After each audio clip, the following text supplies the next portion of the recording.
We are about to solve an equation with rational expressions.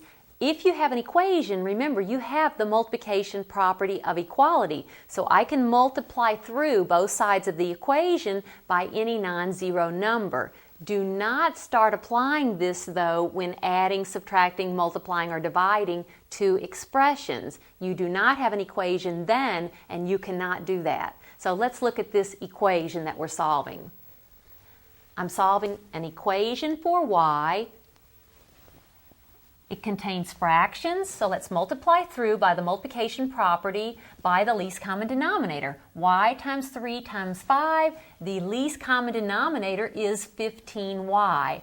I will multiply every single term in this equation by 15y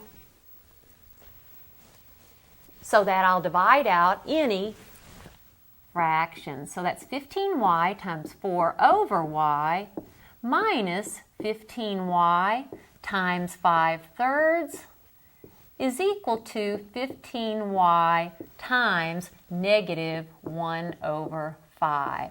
And now let's see what happens. The y's divide out here, and I have 15 times 4, that is 60, minus 3 divides into 15 5 times. I have 5y times 5, that's 25y, is equal to 5 divides into 15 3 times, and that would be 3y times negative 1, or negative 3y.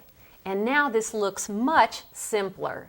Let's solve this for y. I'll add 25 to both sides. Now you may want to take a step to do that, but I'll have negative 3y plus 25y, and that will be 22y. And then how do I finish solving for y?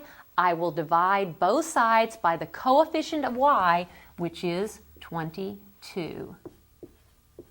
So y is 60 over 22. Let's go ahead and simplify that. There's a common factor of at least 2. 60 divided by 2 is 30. 22 divided by 2 is 11, and this is now in simplest form. My solution to this equation is 30 over 11.